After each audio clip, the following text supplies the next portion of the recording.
So hello there, happy Monday. You're welcome to New York. It's final week.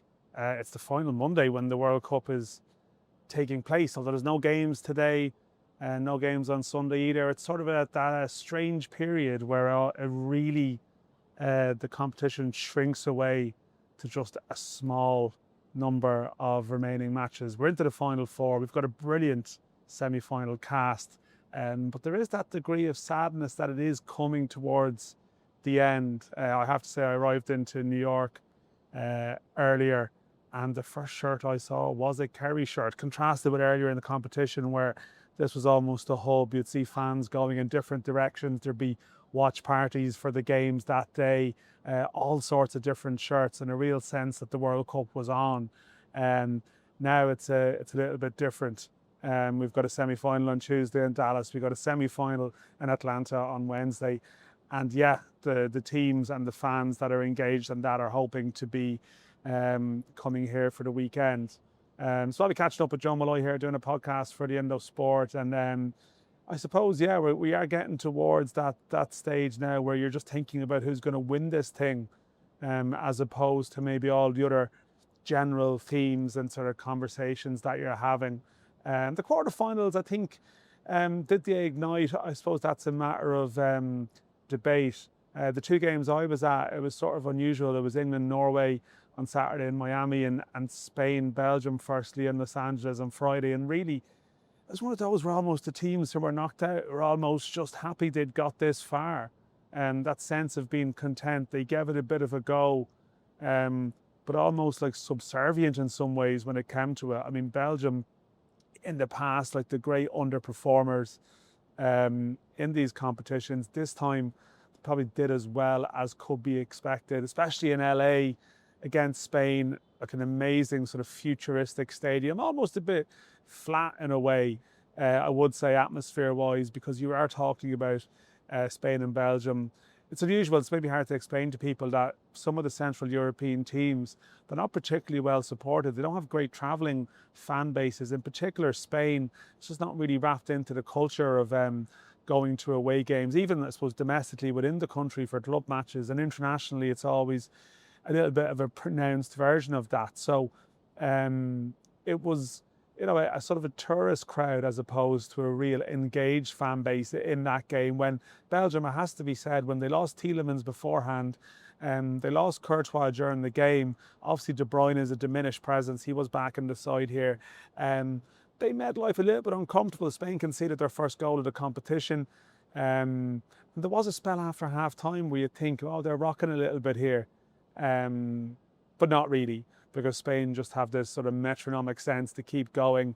The goals can come from anywhere. Again, it's Mikel Merino, it's the super sub, and they're through. And again, no real fanfare or massive outpouring of joy afterwards. It's almost expected.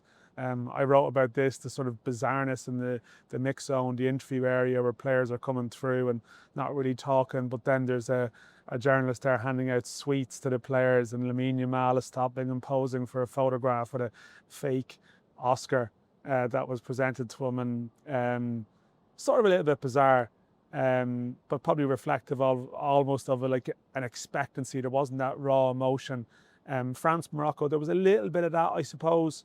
I wasn't at that game, Sean was, but again, I suppose France got through it against the Moroccan side that maybe didn't ask enough questions of them. And then Saturday and England, I suppose the Bellingham show, you could say, not convincing, but there is that sort of sprinkle of magic dust with Bellingham. When you think now, he scored 9 major tournament goals for England. I think Lampard, Gerrard and Scholes, their combined was 10.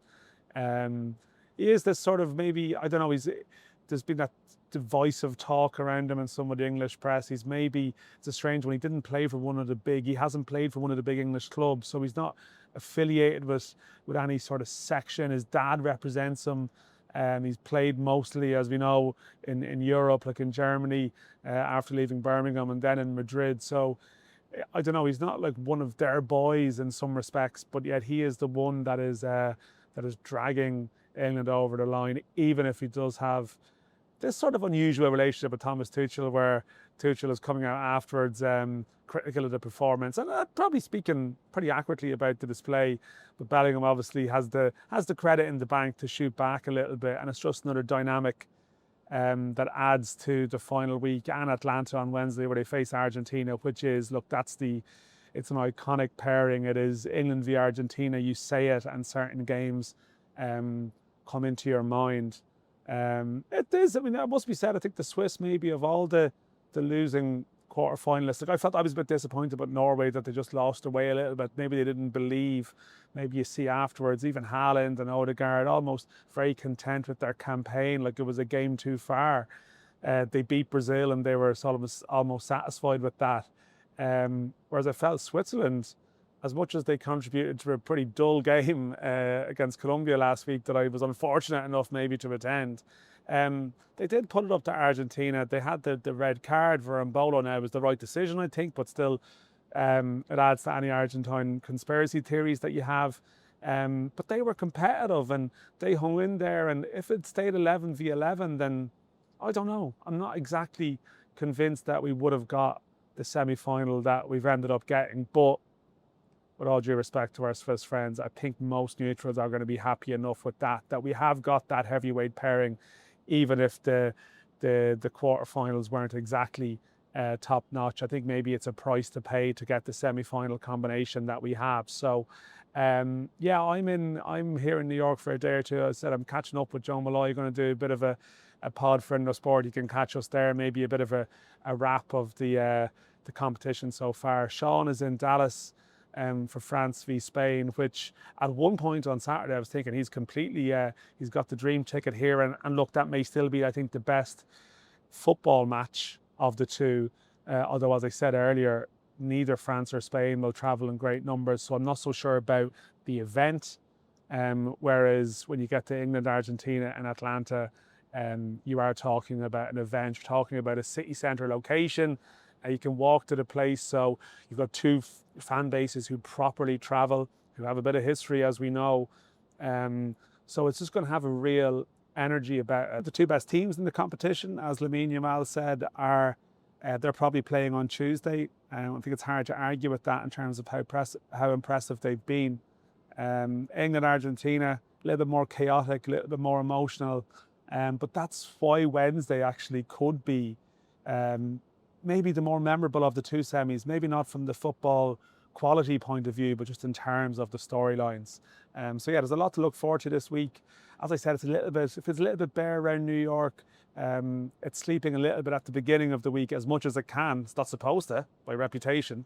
But as we build towards the weekend, the shirts are going to come back on the streets, and we're going to see what two teams are going to be here to battle it out for the trophy on Sunday. So yeah, stick with us here. We're almost at the end. And we're going to miss it. But hopefully we've still got 3 pretty special games to come, and a third, fourth place game. We don't need to talk about that here. So as I said, Sean's in Dallas, I'm in Atlanta for the semi-finals, and stick with us here on the diary. I'll have more stuff coming up across the week, more so from Atlanta, but we'll also check in from Sean to see how he got on France against Spain.